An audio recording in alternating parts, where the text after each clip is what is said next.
บางครั้งการทำหน้าที่ดูแลคนอื่นก็ไม่ได้หมายความว่าเราต้องดูแลตัวเองได้เสมอไป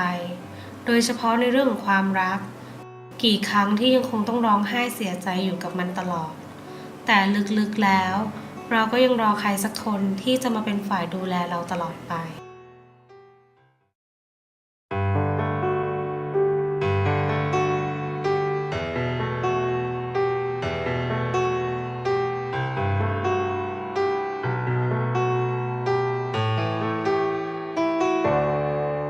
แค่ได้มองตาเธอ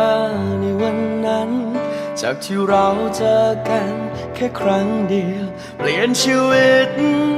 ที่เคยโดดเดี่ยวให้มีความหมายไม่ว่าฉัน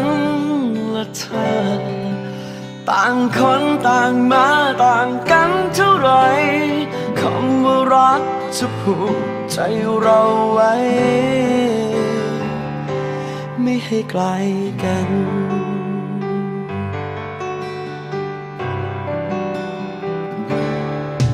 จากที่เคยเย็นชา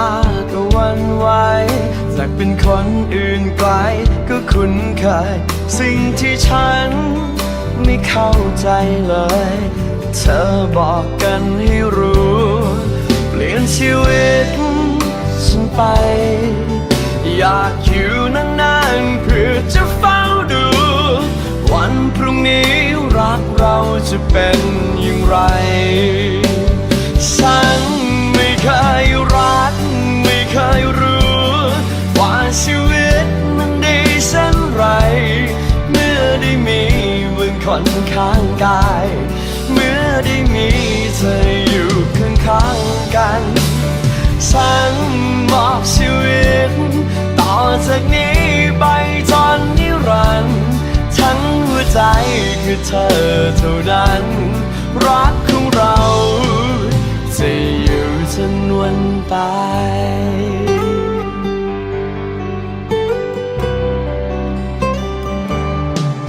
จะเป็นคนดูแลเมื่อเธอล้มจะเป็นลมออกเธอเมื่อร้อนใจกี่ปัญหามากมายเพียงใดเรามีกันไม่แพ้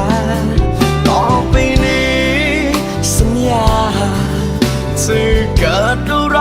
กับเธอแล้วตาคนคนนี้ไม่มีวันจะหายไปฉันไม่เคยรัก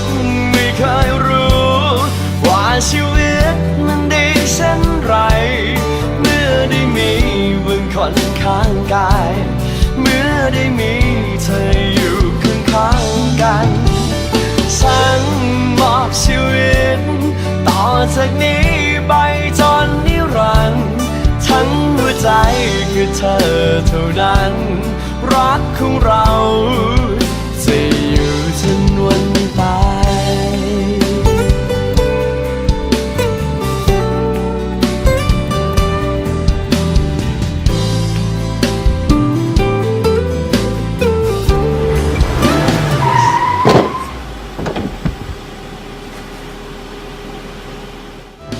ฉันไม่เคยรักไม่เคยรู้ว่าชีวิตมันดีเช่นไรเมื่อได้มีมึงคนข้างกาย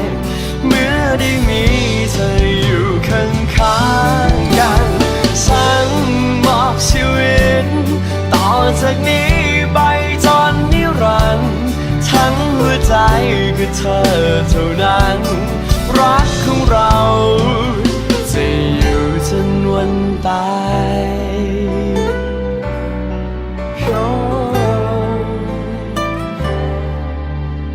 ดูแลตัวเองบ้างสิอย่ามัวแต่ดูแลคนอื่น